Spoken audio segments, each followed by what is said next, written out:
libro de Nehemías, tocando el tema el Dios que edifica.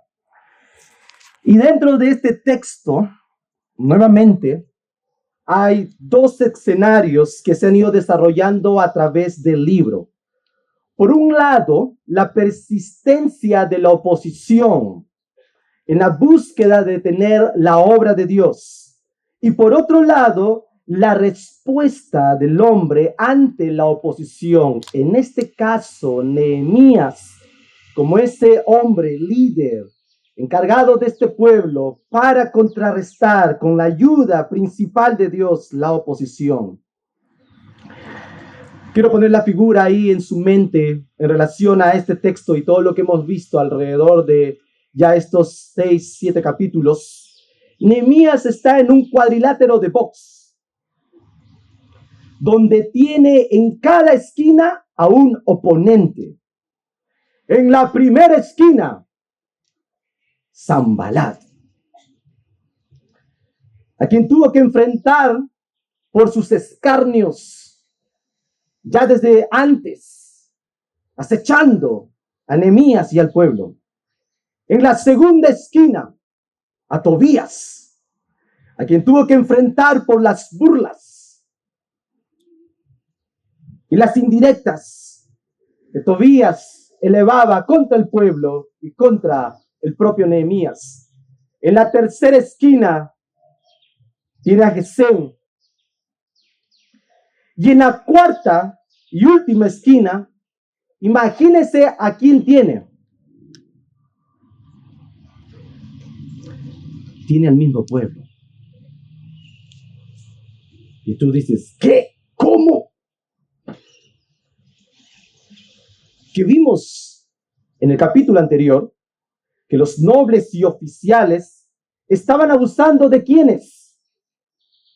De los más pobres. Ya estaban dejando ver ese abuso que tenía ante la necesidad de otros. Y al final del capítulo 6, la gente del pueblo había intercambiado información, mejor dicho, cartas. ¿Con quién? Con Tobías, el que está en la segunda esquina, presto a atacar. Sí, con él mismo.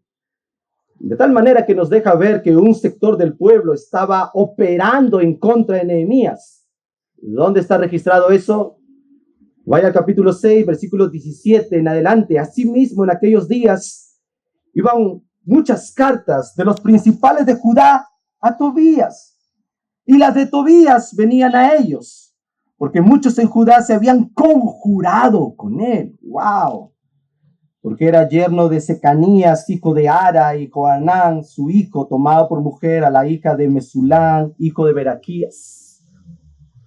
También contaban delante de mí las buenas obras de él, y a él le referían mis palabras, y enviaba cartas, ¿quién? Tobías, para atemorizarme. Ahí está. El pueblo conjurado en plena hazaña para enfrentarse principalmente ahí operando contra Nehemías. Sin embargo, aunque el escenario puede ser adverso y tú dices, no puede ser. Ya, yo espero eso de Sanbalat, de Gesem, de Tobías. Espero de esa gente, obviamente, porque ya se ha manifestado tal cual es, opositora, pero del propio pueblo. Aunque el escenario puede ser tan adverso, Dios nos muestra que por medio de Nehemías hay un cuadro de perseverancia. De perseverancia. Y por medio de la reconstrucción de los muros, que su voluntad siempre prevalecerá por encima de cualquier obstáculo. Siempre. Este extenso, largo pasaje, y creo yo que es la primera vez que voy a predicar un pasaje tan extenso. Y eso no es una amenaza para ustedes, mis hermanos. Lo he dividido en 3 secciones. La primera sección se encuentra en el capítulo 6, del 1 al 14, donde veremos el despliegue de la voluntad de Dios impulsa a perseverar en la adversidad. La segunda sección se encuentra en el capítulo 6, versículo 15 al 19. La voluntad de Dios prevalece y es reconocida por los adversarios. Y la tercera y última sección abarcará el capítulo 7.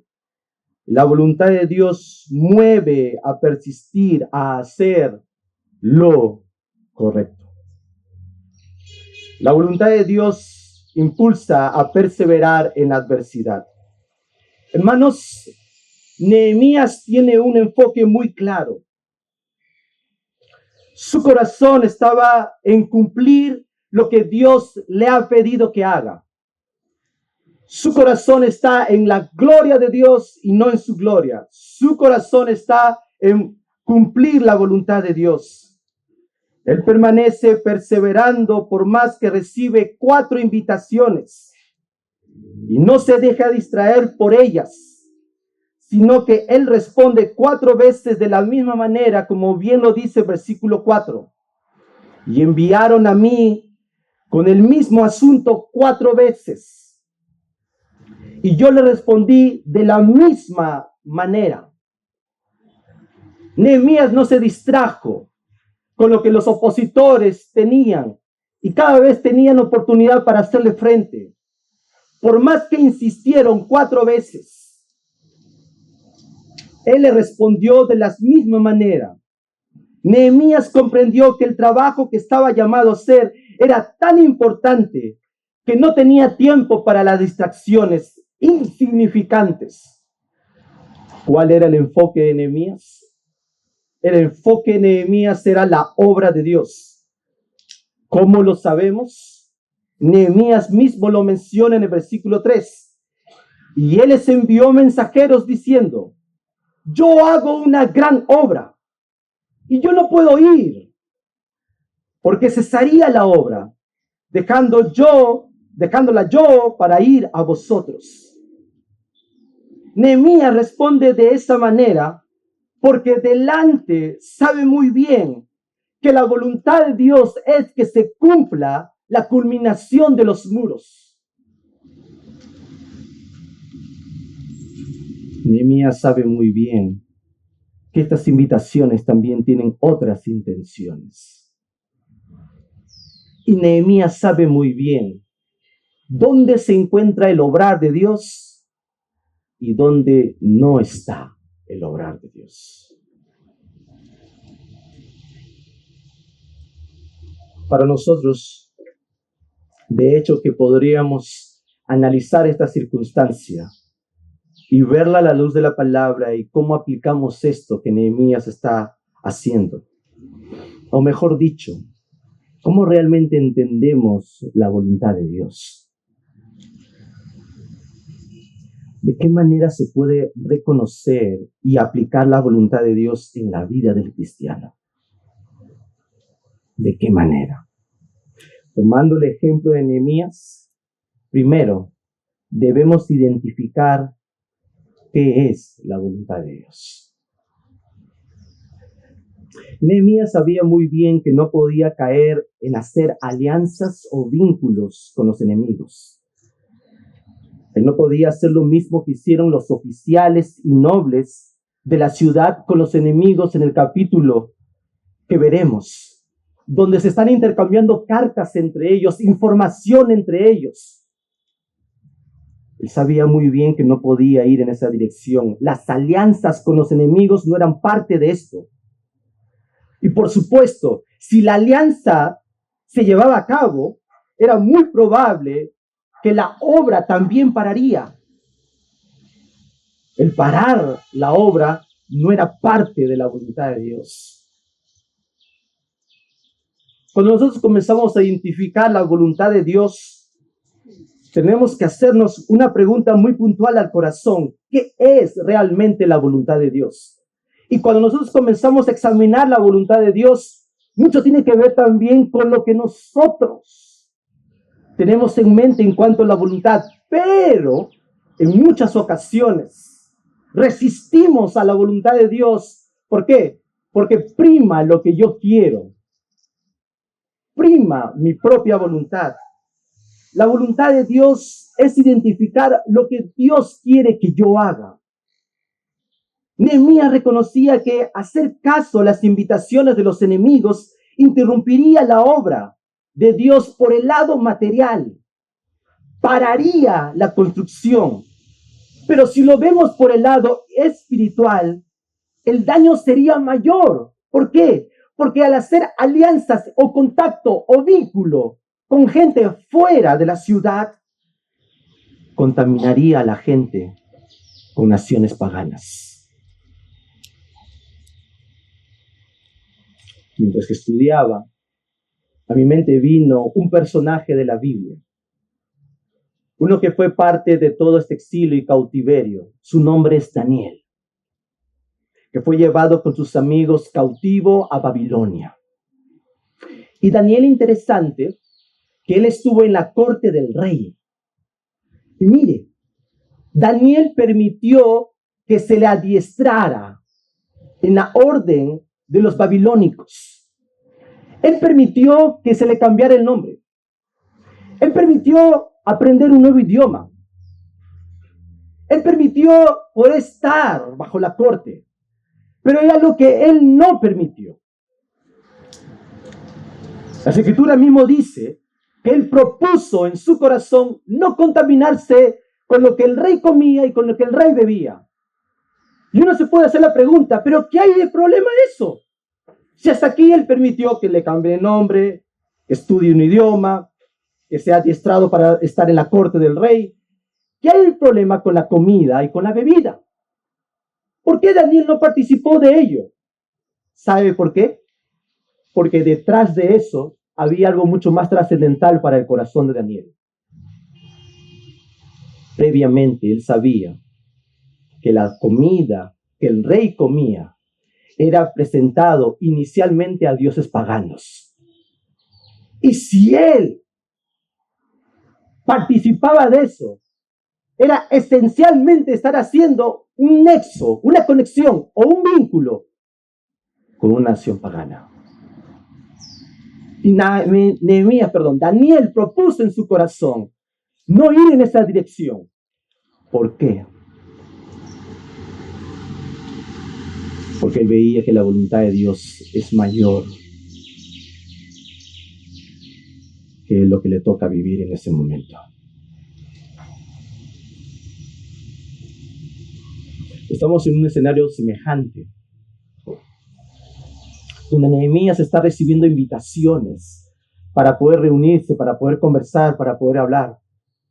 Nehemías no cedió a la tentación, porque sabía muy bien que eso no era parte de la voluntad de Dios.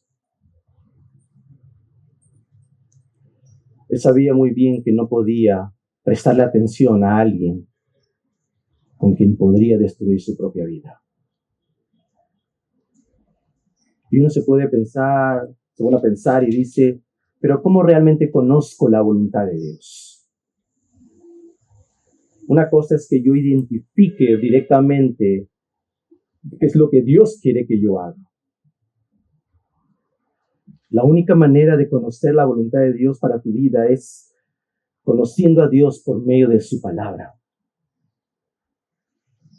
La voluntad de Dios no es algo mágico o místico. La voluntad de Dios se trata de una relación.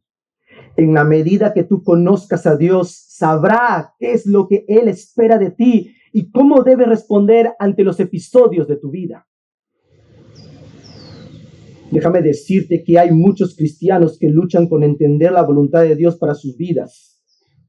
¿Con cuántos he entendido yo problema? ¿Con cuántos he tenido problema? ¿Con cuántos han tenido el problema y acercarse a mí para poder entender qué es la voluntad de Dios? Y una pregunta que viene automáticamente a mi mente es, cuando surge esa tensión de poder entender la voluntad de Dios para la vida, ¿realmente ha pasado tiempo meditando en Dios para conocer qué es lo que Él piensa y cómo Él actúa? Porque si tú realmente quieres conocer la voluntad de Dios, no va a surgir con una varita mágica y todo va a ser realidad. La voluntad de Dios gira en torno a Dios y la única manera de conocer a Dios es por medio de su palabra, porque allí entenderás cómo Él piensa y cómo Él actúa y cómo tú debes responder. Si tú no estás pasando tiempo con Dios, te será muy difícil identificar su voluntad para tu vida. Ahora, gran parte de no entender la voluntad de Dios no es porque Dios no sea claro, sino porque nuestro corazón es muy obstinado, que siempre prefiere hacer su voluntad por encima de la voluntad de Dios. Nuestro corazón se cierra cuando sabemos que hay algo o partículas que toca ahí Dios y que no queremos ceder, que no queremos rendir. Porque el reconocimiento de la voluntad de Dios a mi vida es que su autoridad está por encima mío y yo me arrojo a su soñerío. Eso es entender la voluntad de Dios. Si tú no eres cristiano, debo reconocer que no tienes ninguna respuesta emotiva sobre la voluntad de Dios. Estoy casi completamente seguro que tu vida está siendo guiada por tu propia voluntad, por tus propios deseos, por tus propias pasiones. Sin embargo, si tú eres cristiano, debo imaginar que esperaría una respuesta positiva de tu parte. Esperaría que tu corazón respondiera con un deseo ferviente de identificar y hacer la voluntad de Dios en tu vida, de conformar tu carácter y comportamiento a la voluntad de Dios. Yo esperaría realmente eso.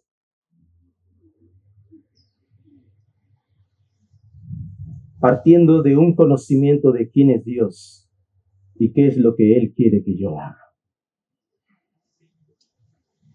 Primero es el reconocimiento de identificar qué es la voluntad de Dios. Habiendo entendido eso, segundo, identificar la voluntad de Dios te permitirá saber qué debes hacer y qué es lo que no debes hacer.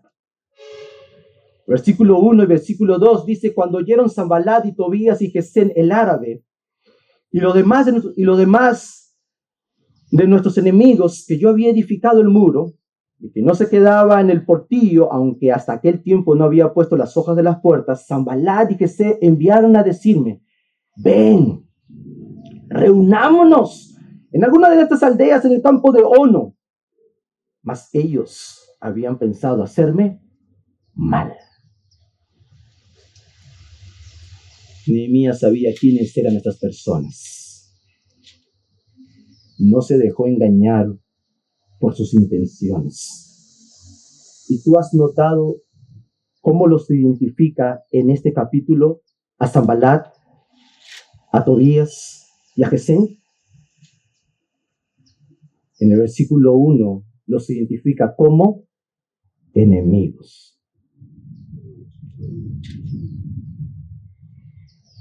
Inmediatamente Nehemías identifica que estos son sus enemigos. Nehemías sabía lo que estaba en juego, que las intenciones de sus enemigos no eran en conformidad a Dios, no estaban ajustadas, alineadas a la voluntad de Dios. No les dio el beneficio de la duda, no les dijo: déjame que te contacto en breve. Sabía que la intención era hacerles mal. Porque el mismo texto nos dice: mas ellos habían pensado hacerme mal.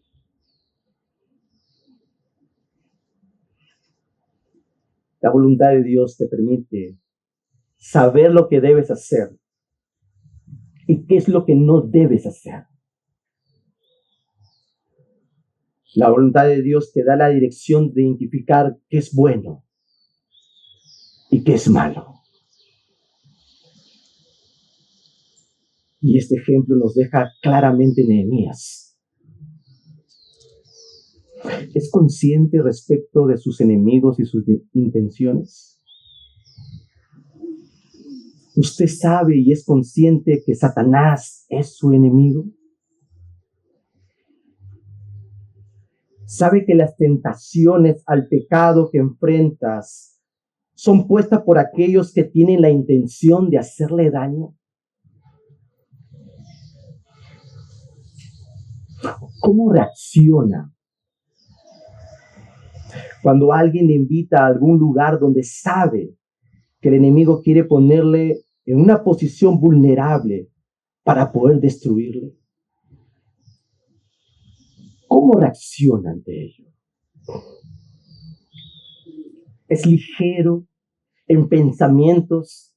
¿Es ligero en aceptar y no realmente identificar si hay algo que realmente está mal aquí? Y que puedo decir no.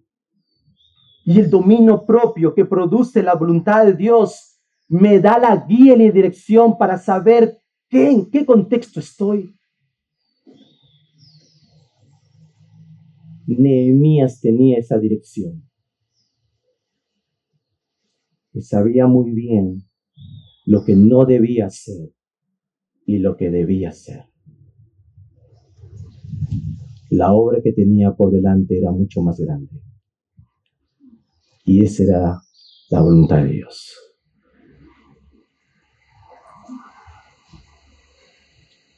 En tercer lugar, identificar la voluntad de Dios te permitirá confrontar lo malo y descansar en el poder de Dios.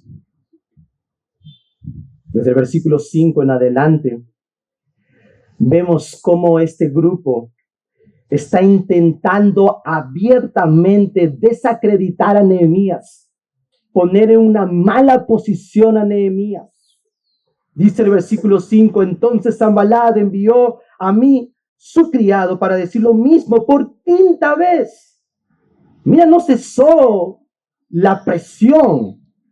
Pasaron 4 veces.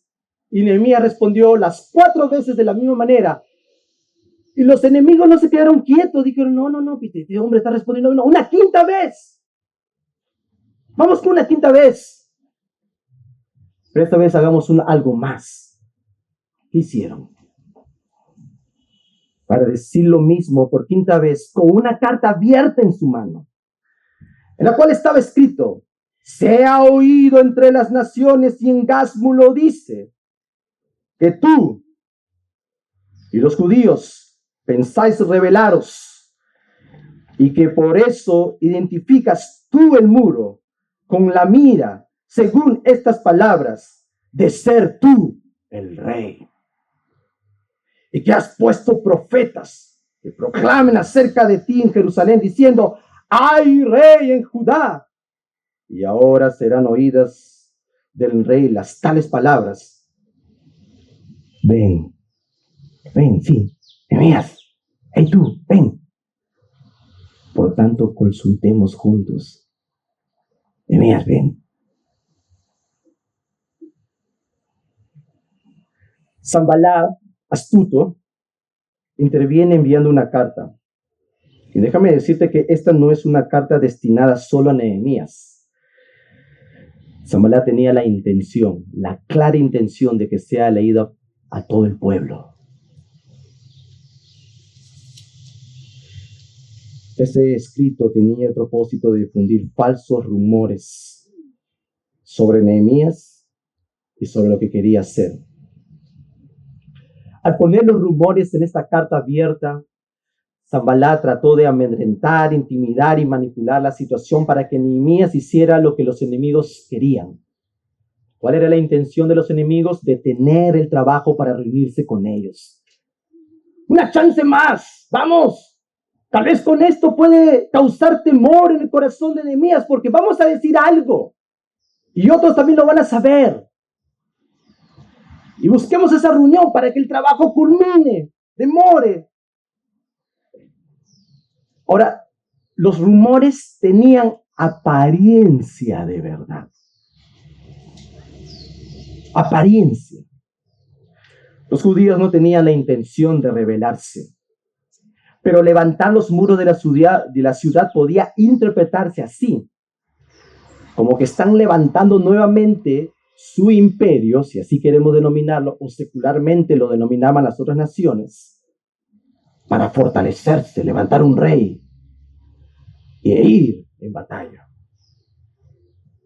Porque también la carta mencionaba que Nehemías pretendía, como quería, anhelaba la posición de rey. Los rumores eran un giro malévolo de lo que realmente estaba ocurriendo. No solo se tramó en una dirección negativa la información de que el siervo de Sanballat tenía una carta abierta y que Gesén estaba de acuerdo, indica que otras personas estaban viendo y escuchando las mentiras que se mencionaban en la carta. Estos hombres querían a cualquier costa desacreditar a Nehemías. Sanballat no solo quería detener la obra de la construcción, sino también buscar que estas difamaciones destruyan a Nehemías. Que él tenga que soltar ya todo lo que está haciendo para que pueda en esa supuesta reunión consultar si todo esto es cierto para llevar a cabo los propósitos que Sanballat tenía.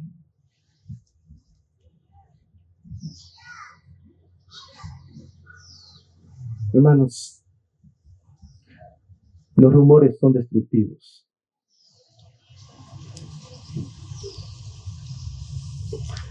Los rumores son murmuraciones que pasan de boca en boca. Y aunque aparentan o tienen apariencia de verdad, en el fondo tuercen la verdad. Las murmuraciones y rumores dañan relaciones, dañan matrimonios, dañan amistades. ¿Y qué piensa usted? ¿La iglesia está libre de eso? Pues no. La iglesia no está libre de ello. Los rumores destruyen, contaminan el cuerpo de Cristo. No sabes la última que tengo, pero te lo cuento para que tú ores, por favor.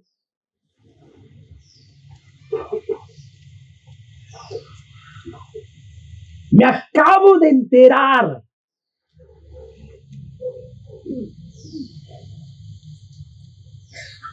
¿Cómo debemos actuar ante los rumores? ¿Cómo debemos actuar ante la murmuración?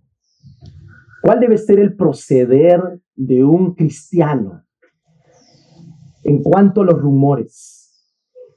¿Sabes? Una forma de evitar que el rumor se siga propagando o la murmuración siga pasando de oído en oído es que tú mismo lo detengas y digas, si tú me vas a hablar de un tercero, tú necesitas ir a ese tercero a quien tú tienes en mente. Porque si tú vienes a mí, esta cadena se arma cada vez más grande. Y lo que estamos haciendo es contaminarnos mutuamente y no edificándonos, y más bien destruyendo probablemente la vida de un hermano. Los rumores son contaminantes. Y déjeme decirle que nuestra realidad caída, que le gusta tener las últimas, tiende una y otra vez a prestarle más oído a esas cosas. ¿Por qué? Porque hay un elemento de orgullo en el corazón. Te gusta tener las novedades. ¿Cierto?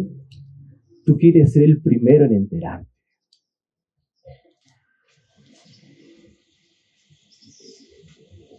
pero tú no sabes que eso poco a poco te va a estar comiendo.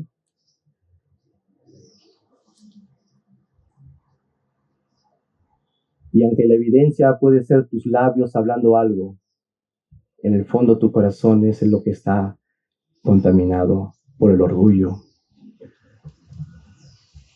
Si no lo quieres reconocer, pero que directamente te afecta.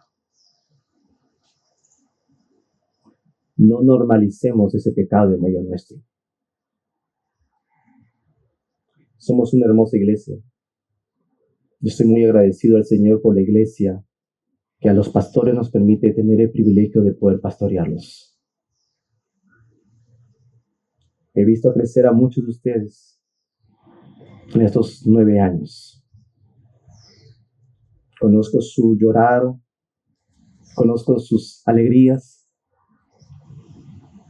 Y si es lo que yo soy muy consciente que el enemigo puede hacer, es precisamente usar ese miembro tan pequeño llamado lengua para destruir vidas. Las Escrituras dicen en Santiago 4:11, hermanos, no murmuréis los unos a los otros. ¿Cómo respondió Nehemías ante esto? Versículo 8 y 9. Entonces envié yo a decirle, no hay tal cosa como dices, sino que de tu corazón tú lo inventas. Porque todos ellos nos amedrentaban diciendo, se debilitará las manos de ellos en la obra y no será terminada. La primera cosa que Nehemías hace es confrontar el mal. Nehemías no estaba tramando una rebelión ni planeaba levantarse como rey. Los enemigos inventaron esa noticia porque sabían muy bien que era la forma tal vez de debilitar la construcción de los muros. Era la forma de poder tener a Nehemías con nosotros en esa reunión y parar todo. Observe que Nehemías rechazó las acusaciones así de pleno, definitivamente. No dignificó los rumores trabajando con una visión deformada del mundo, ni tampoco deberíamos hacerlo nosotros. Él rechazó las falsas interpretaciones de sus enemigos y siguió haciendo lo que Dios le había llamado a hacer. Es muy probable que todo esto estaba allí, en el rumor, entre las medias verdades. Nehemías se paró firme y Nehemías no negoció con la verdad. ¿Sabe usted qué? Permanecer en la verdad hará brillar la luz sobre las falsedades y los engaños. Los enemigos de Dios tratan de desanimar a los suyos. Cuando este tipo de cosas sucede, las reacciones rápidas y las conclusiones a la ligera están del lado de los enemigos. Por eso, la voluntad de Dios te permite a ti identificar qué está mal y cómo debes actuar ante ello. Porque cuando existe un rumor, cuando existe una murmuración, cuando existe un chisme o cualquier sea el pecado, directamente va a haber una reacción. Y a veces sacamos conclusiones a la ligera. Y si sacamos conclusiones a la ligera y no estamos realmente procesando si esto realmente procede de verdad, podemos reaccionar y darle lugar al enemigo. Y nuestra reacción puede ser hasta pecaminosa, muy semejante al rumor que hemos escuchado.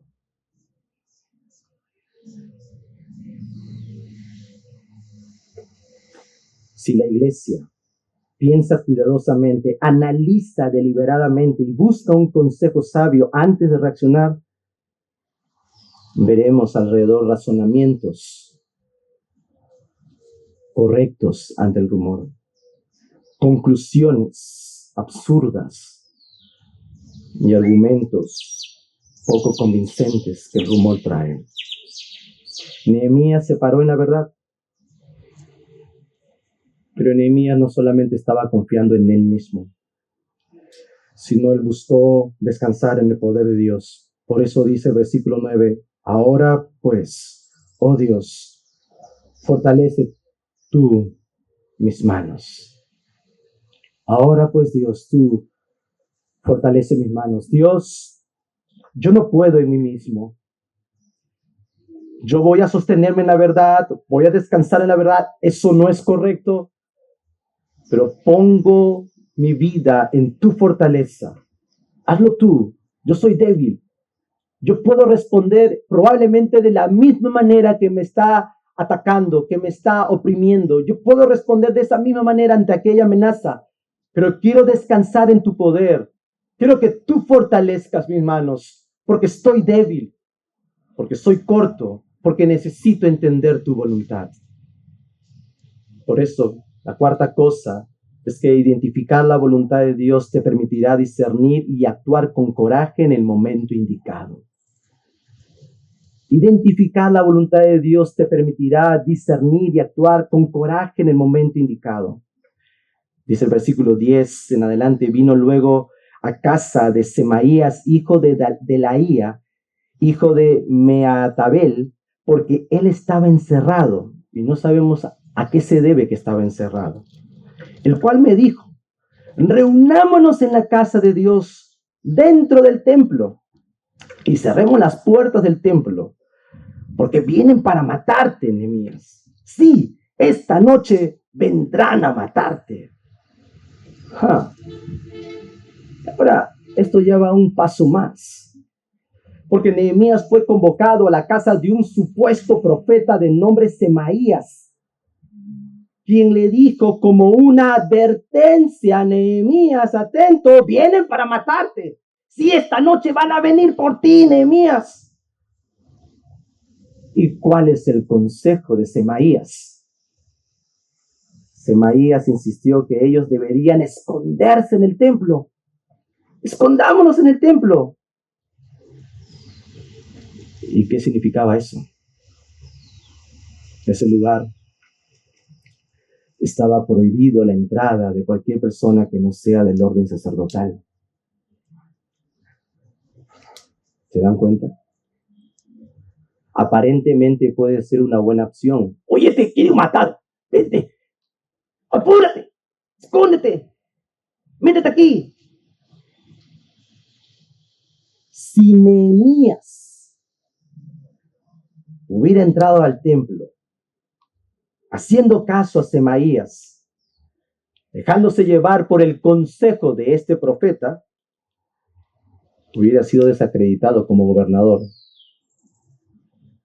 porque él no podía entrar. Y es más, hasta hubiera sido destituido de las cosas que estaba haciendo.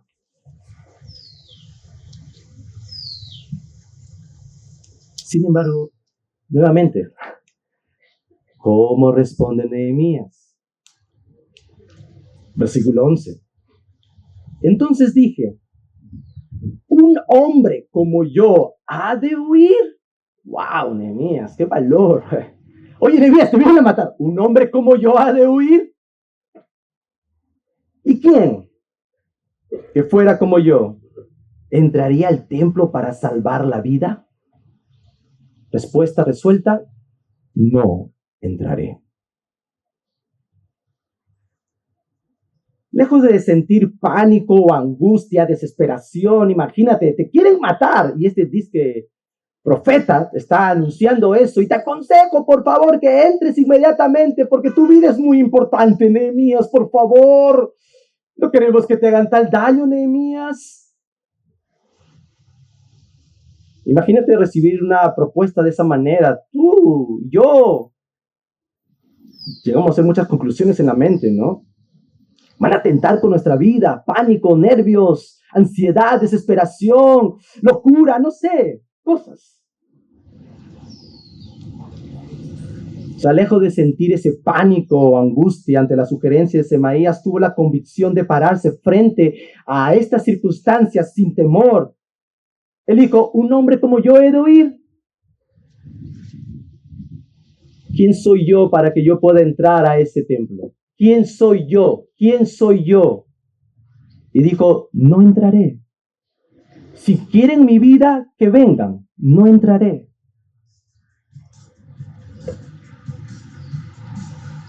Además, un elemento que ayuda muy bien a entender la voluntad de Dios es que te da el discernimiento de saber en el momento que tú debes actuar y también de identificar el proceder de las cosas que tú escuchas. Por ejemplo, el proceder de tal profeta Semaías no era un acto divino. El versículo 12 dice, y entendí que Dios no lo había enviado. Vaya, Nehemías entendió que ese profeta no venía de Dios, sino que hablaba aquella profecía contra mí. ¿Por qué? Porque Tobías y Sanbalat lo habían sobornado. Tobías y Sanbalat estaban allí detrás de este profeta, que comenzó con 4 invitaciones, que comenzó con una carta de una 5ª invitación. Ahora quieren usar a alguien que supuestamente es el profeta y que me va a invitar a hacer algo contrario. Pero la voluntad de Dios permitió que Nehemías tenga el discernimiento y el coraje para decir, yo no voy en esa dirección. No cuenten conmigo. No entraré. Esa voluntad le permitió identificar los verdaderos artífices de este engaño. Ahí está Sanballat y Tobías. Por último, Nehemías mostró gran valor para confrontar el momento indicado a Tobías y Sanballat y entregar la causa al Señor. Versículo 12. Y entendí que Dios no los había enviado, sino que él hablaba aquella profecía contra mí porque Tobías y Sanballat lo habían sobornado, porque fue sobornado para hacerme temer así y que pecase y le sirviera de mal nombre con que fuera yo infamado. ¿Y qué es lo que hace Nehemías nuevamente? Corre a Dios y dice, acuérdate, Dios mío, de Tobías y Sanballat, conforme a estas cosas que hicieron. También acuérdate de Noadías, profetiza, y de los otros profetas que procuran infundirme miedo. Acuérdate, Señor, y haz justicia. Acuérdate. El valor que Nehemías tuvo, el coraje para responder ante el ataque. Todo este desenlace vemos en una dirección clara de Nehemías para reconocer la voluntad de Dios y cómo en medio de esta tensión, ataque, respuesta, prevalece la voluntad de Dios. Siguiente punto. La voluntad de Dios prevalece y es reconocida por los adversarios. El versículo 15 dice, fue terminado pues el muro el 25 del mes de Elul, en 52 días. El muro fue terminado en 52 días. Recuerden que nosotros dejamos en el capítulo 4 el muro a medio terminar y la gente seguía trabajando. No estaba deteniéndose por más que recibieron ataques. Y en el capítulo 6 vemos la culminación. En 52 días el muro ya había sido terminado, o como un comentarista dijo, unos 6 meses después de que Nehemías se enterara por primera vez de la condición de Jerusalén, mientras era copero del rey en Susa, se logró lo que parecía irremediable. El trabajo había empezado en el mes de Ab, a principios de agosto. La terminación del proyecto tuvo lugar en Eleu entre mediados de septiembre y principios de octubre en el 445 antes de Cristo. Es un trabajo descomunal, avanzando. ¿Avanzando por qué? Porque por delante tenían claro lo que estaban ellos mirando. ¿Qué permitió que el muro fuera terminado? Primero, porque Nehemías estaba comprometido con la gloria de Dios y con la eliminación del oprobio que había sobrevenido sobre el pueblo de Israel. Ellos estaban en oprobio, estaban en caos. Y en ese momento Nehemías se para comprometido con el Señor y lleva la obra por delante. Y había algo que el pueblo quejaba, que era el oprobio en el corazón. Segundo, Nehemías confiaba en oración y de manera activa en el Señor para que él y el pueblo tuvieran el éxito en el trabajo que estaban llevando a cabo. Por más que fueron lastimados, dañados con amenazas, por más que estuvieron ahí golpeados por oposición, ellos tenían por delante la confianza en el Señor para llevar a cabo esta obra. Y tres, el pueblo de Dios se unió de forma cooperativa, todos trabajando unánimes, con entusiasmo para reconstruir el muro. Por más que dentro de ese proceso hubo gente que no estaba trabajando. Como por ejemplo en el capítulo 3, hubo un grupo ahí de los grandes de Tecoa que dijeron, no, yo no hago eso. Eso no es para mí. Por más que hubo en este capítulo gente que intercambió cartas con Tobías, gente que no quería ver el avance del reino, del muro.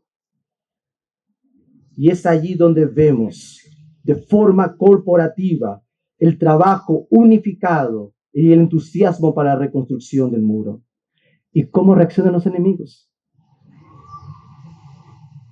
Versículo 16.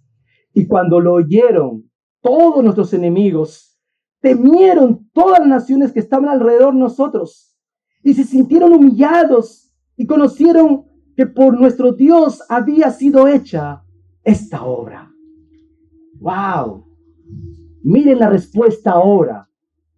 Los enemigos están allí, atentos, y cuando ven culminada la obra, los muros levantados, se maravillaron, que temieron realmente y que se sintieron humillados, y en ese momento conocieron que Dios había hecho esa obra. En el texto hebreo dice literalmente que cuando todos nuestros enemigos escucharon y todas las naciones vecinas vieron, cayeron considerablemente ante sus propios ojos. Esto indica cuál fue uno de los problemas todo el tiempo. Eran demasiado grandes ante sus propios ojos. Pensaban que eran tan grandes que podían oponerse al avance de lo que Dios estaba haciendo. Pensaban por su orgullo desmedido provocar cualquier acción para detener esto. Estos enemigos subestimaron el poder de Dios, subestimaron lo que Dios podía hacer por medio del pueblo. Y ahora Dios mismo les está mostrando lo que es capaz de hacer. ¿Qué es lo que es capaz de hacer? Levantar un muro que en 52 días fue terminado, y la gente estaba contemplando que las naciones alrededor temieron y dijeron, Dios lo hizo.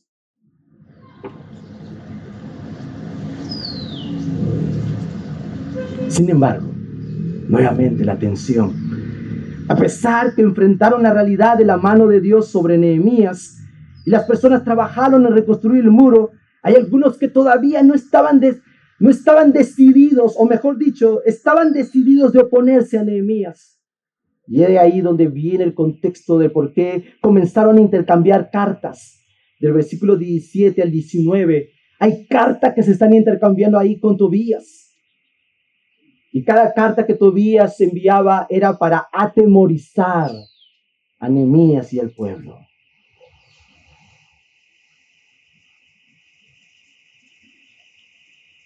No solamente Dios nos muestra que su voluntad está allí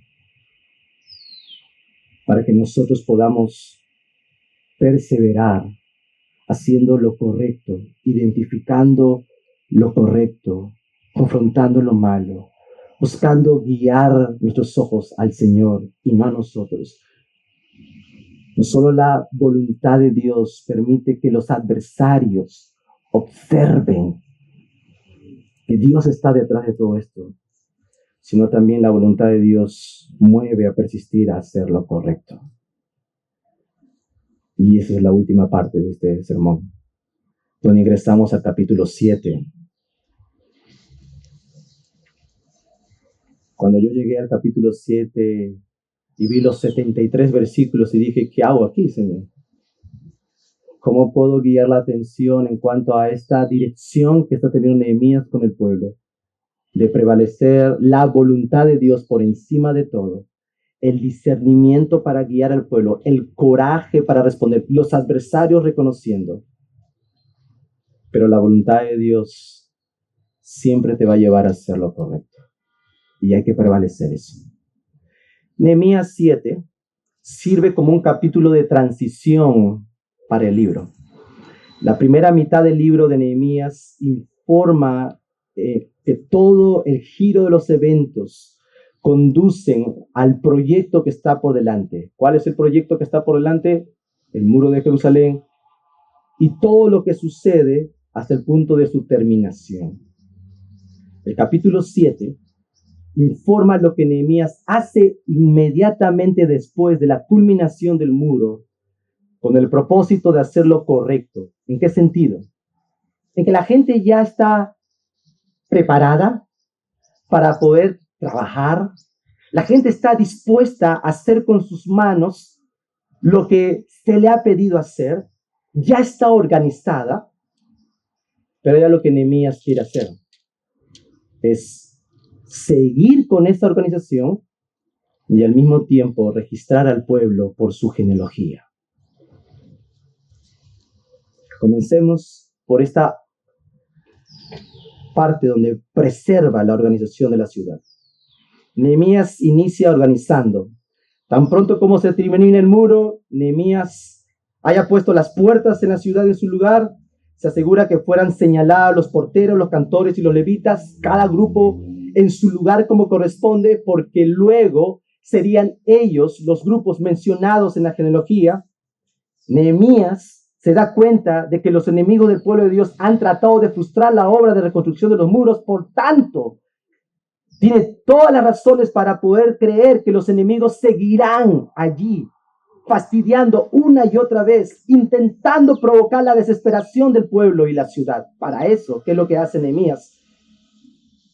Pone a gente, en este caso, pone a un comandante de la fortaleza para que pueda cuidar y ser vigilante de esto.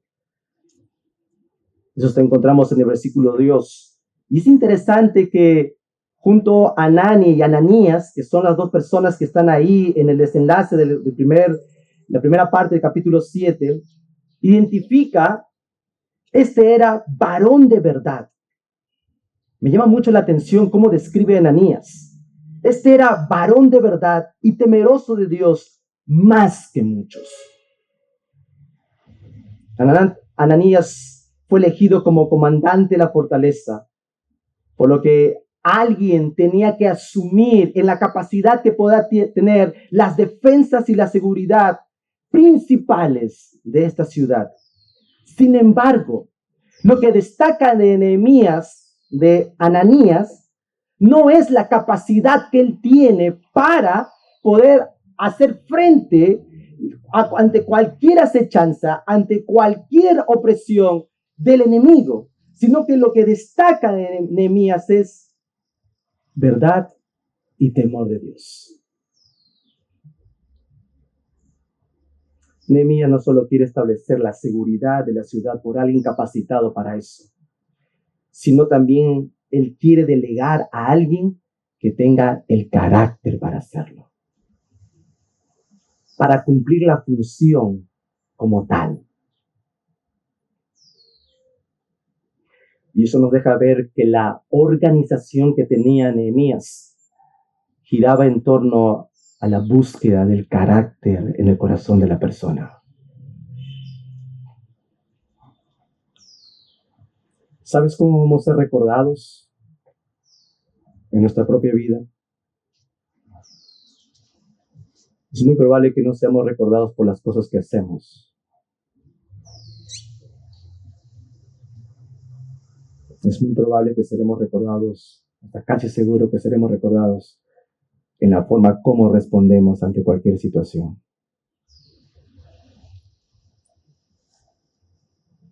cómo usted responde ante las situaciones de esta vida, es ahí donde usted será recordado. ¿Qué carácter reveló? Y déjeme decirle que en el reino no se trata de capacidades, se trata del carácter. El carácter formado por el Señor. Y Nehemías quería organizar precisamente la seguridad, no solamente por la capacidad de este hombre, sino por su carácter. Por el carácter que tenía Nehemías. El deseo de Nehemías era más que construir y organizar la ciudad. El versículo 5 dice: entonces puso Dios en mi corazón para reunirse a los nobles y oficiales y al pueblo para que fuesen empadronados según sus genealogías. Y hallé el libro de la genealogía de los que habían sido subido antes y encontré en él escrito así. Este es el primer grupo, hermanos, con quien retorna a la ciudad. Es el mismo grupo de personas que se ubica también en Esdras capítulo 2. Así que lo que hace Nehemías es volver al punto de partida. Ese primer grupo de retornados y esta lista en el capítulo 7 termina siendo de la misma manera que Esdras capítulo 2. Nehemías tenía que establecer quiénes eran realmente del pueblo para poder así establecer quiénes podían vivir en Jerusalén. Esto significa que la genealogía de Nehemías 7, la lista de judíos, fue el primer paso que se dio para validar la identidad del verdadero pueblo de Dios. De modo que Jerusalén pudiera estar purificada. De modo que Jerusalén pueda reconocer quiénes son de la ciudad. La genealogía, o básicamente el empadronamiento de estas personas, no está allí porque, bueno, vayamos a llenar Nehemías capítulo 7 para poder poner nombres y números. No, sino está para poder identificar quién es el pueblo. Por eso que los primeros 6 capítulos trata en la construcción y la culminación del pueblo. Ahora es la transición para ver cómo realmente está el corazón de este pueblo. Y para eso hay que reunir a los que son realmente del pueblo. La genealogía para un judío es sumamente importante, de tal manera que identifica cuál es su origen, de dónde viene. ¿Y quién está detrás de todo esto? Dios, que soberanamente nos deja ver que está detrás. Es Dios quien mueve el corazón de Nehemías. Porque el versículo 5 dice: entonces puso Dios en mi corazón. Es Dios que mueve el corazón de Nehemías para empadronar a las personas y reconocer quién realmente es del pueblo. Luego en el versículo 6 dice: estos son los hijos de la provincia que subieron del cautiverio, de los que llevó cautivos Nabucodonosor, rey de Babilonia, y que volvieron a Jerusalén y a Judá, cada uno a su ciudad. Esta lista reconocía quiénes realmente eran del pueblo y aún el linaje. Y los que no eran añadidos. Por ejemplo, el capítulo 7, versículo 63, y de los sacerdotes. Luego que fue distribuido los cantores, los porteros y los sacerdotes, los hijos de Abaía, los hijos de Cos, los hijos de Barzilai, el cual tomó mujer de los hijos de Barzilai Galaíta y se llamó del nombre de ellas. Estos buscaron su registro de genealogías y no se halló. ¿Y qué pasó? Fueron excluidos del sacerdocio. Y les dijo el gobernador que no comiesen de cosa más santa hasta que hubiese sacerdote con Urim y Tumim. Era tan serio la genealogía que realmente le permitía ver a Nehemías quiénes realmente eran del pueblo y aún de la orden que podían permanecer. Para Nehemías era muy importante que el sacerdocio esté correctamente establecido. Y si tú no eres parte de ello, mejor te excluyo. Y esto puede sonar a nosotros como que, ay, pero ¿cómo que te excluyo? Pero era tan necesario. ¿Por qué? Porque el trabajo que Dios estaba haciendo en el corazón del pueblo se iba a ver más adelante. Cuando todos tan correctamente contabilizados, me llamó la atención que el pueblo responde de una manera generosa.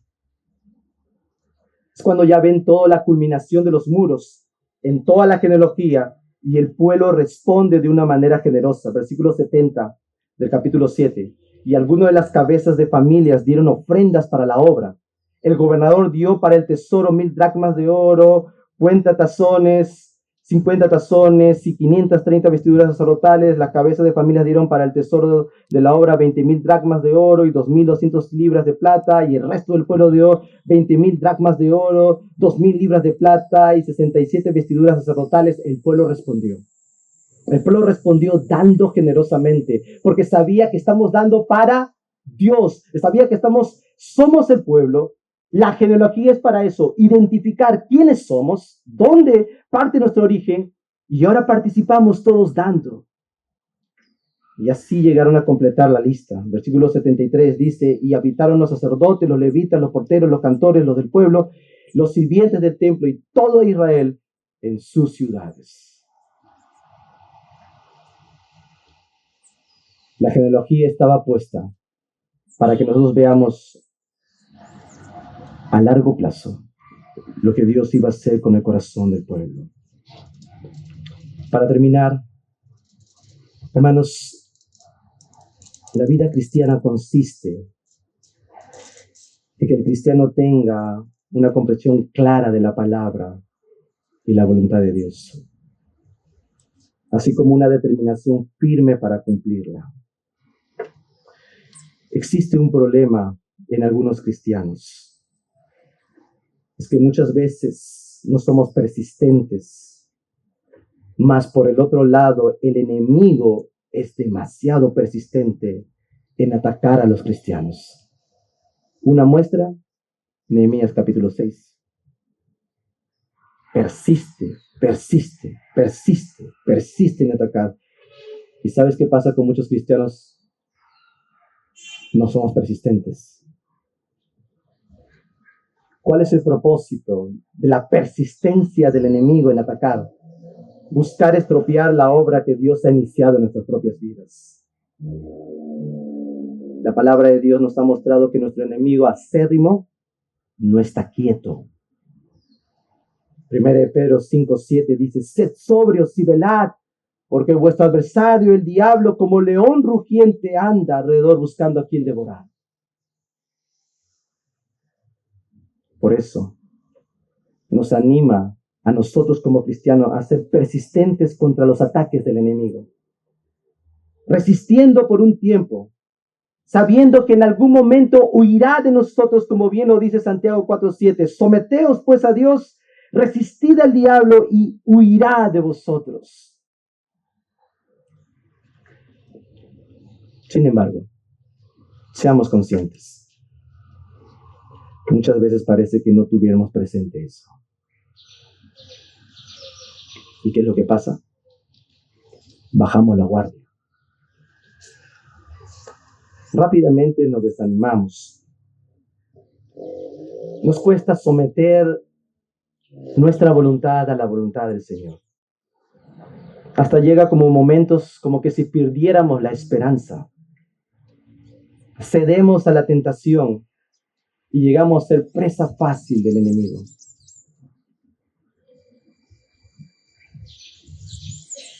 Déjeme decirte que la obra sigue siendo la misma como se operó en Nehemías en estos tiempos también. El enemigo persiste. ¿Y qué hay de los cristianos? ¿Respondemos persistiendo? ¿Perseveramos realmente? El intento del enemigo de hacer que Nehemías comprometa su llamado es similar a lo que el tentador intenta hacer, o lo que intentó hacer el tentador con Jesús en el desierto. Y aunque vemos que Nehemías responde bien ante la presión y la tentación, sabemos que es un pecador igual que nosotros. Tal igual como ocurrió desde el principio del Edén, el hombre cae en la tentación y fracasa en cumplir la voluntad de Dios. Sin embargo, el Hijo de Dios, fue tentado en todo. Pero la diferencia es que no se le halló pecado, con el propósito de cumplir la misión de redención para el hombre pecador. Jesús cumplió la perfecta voluntad de Dios. No cedió al pecado. 40 días tentado.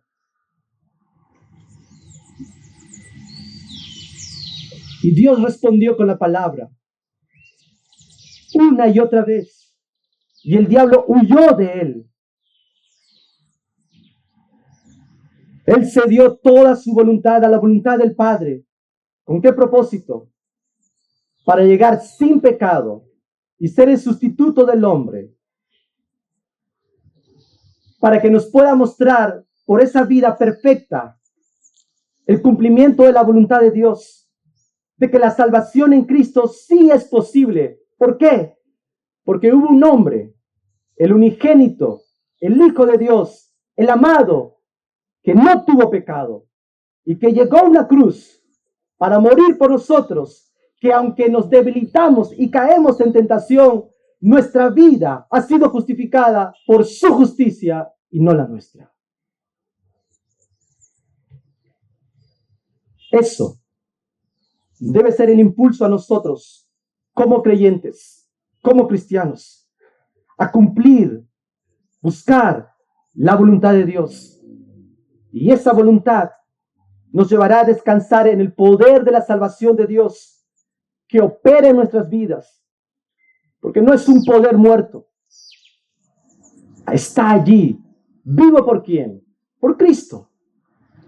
Porque Él dejó la tumba vacía. Y esa nueva vida está implantada en nosotros para vivir el día a día. ¿Vivimos bombardeados de adversidad? Sí. ¿Vivimos bombardeados de conflictos? Sí. ¿Te ha de sorprender? No. ¿Por qué? Porque Cristo venció. Y cuando nosotros reconocemos eso, debe ser de ánimo para nuestro corazón. De perseverar juntos. De perseverar de tal manera que nuestra mirada siempre esté anclada en el Señor. Que Dios use su palabra para que juntos podamos perseverar hasta el final.